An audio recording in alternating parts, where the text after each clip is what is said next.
Hi guys, অসমীয়া kitchen আৰু daily লাইফষ্টাইললৈ আপোনালোকক স্বাগতম জনাইছো।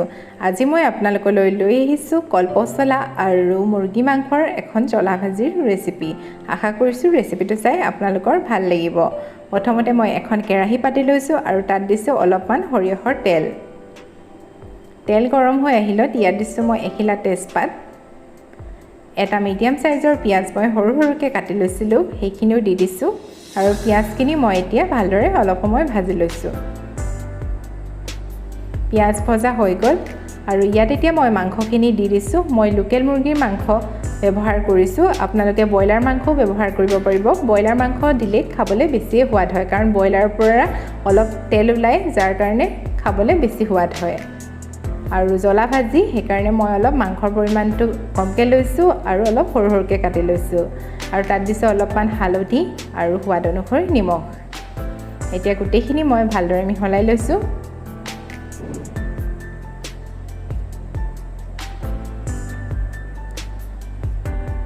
মছলাৰ ভিতৰত মই দিছো অলপমান মিট মছলা, অলপমান জিৰা গুৰি,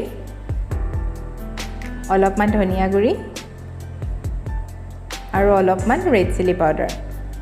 এতিয়া গোটেইখিনি আকৌ ভালদৰে মিহলাই দিছো। ইয়াত অকণমান মই পানী যোগ কৰি দিছো যাতে মছলাখিনি জ্বলি নাযায়।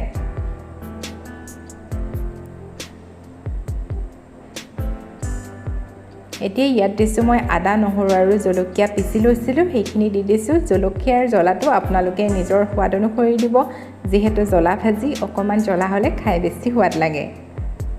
এতিয়া মই গোটেইখিনি ভালদৰে মিহলাই 1 মিনিটমান ভাজি লৈছো।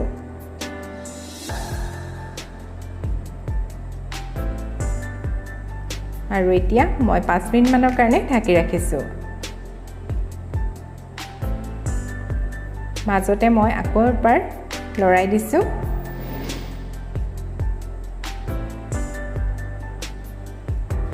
আৰু ইয়াত মই দিছো অলপমান আলু।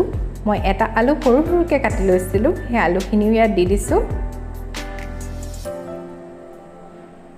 আৰু গোটেইখিনি মিলাই আকৌ মই অলপ সময় ভাজি ল'ম। আৰু এতিয়া মই আকৌ ঢাকি ৰাখি দিছো।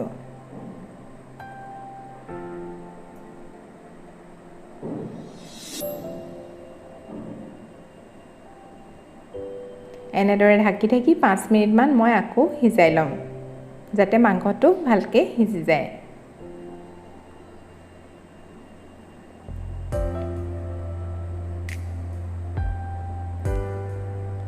এয়া মোৰ মাংসখিনি ভজা হৈ গ'ল। এতিয়া মই ইয়াত কল পচলাখিনি দি দিছো। মই কল পচলাখিনি একেবাৰে মিহি-মিহিকৈ কাটি লৈছিলো। আৰু এতিয়া গোটেইখিনি মিহলাই ভালদৰে মই ভাজি ল'ম।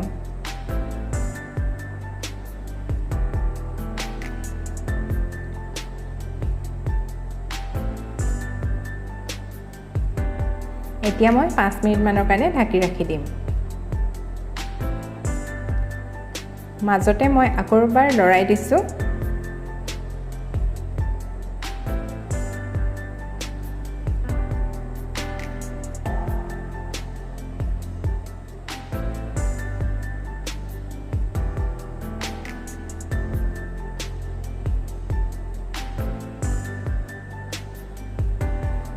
এতিয়া ইয়াত দিছো অলপমান পানী, যাতে পচলাখিনি ভালদৰে সিজি যায়। আৰু গোটেইখিনি ভালদৰে মিহলাই দিছো।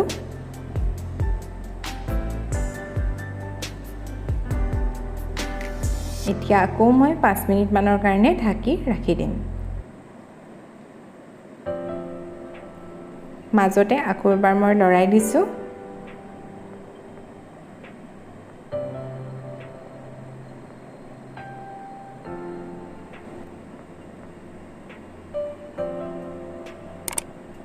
এয়া মোৰ কল পচলা আৰু মুৰ্গী মাংসৰ জ্বলা ভাজি ৰেডি হৈ গ'ল।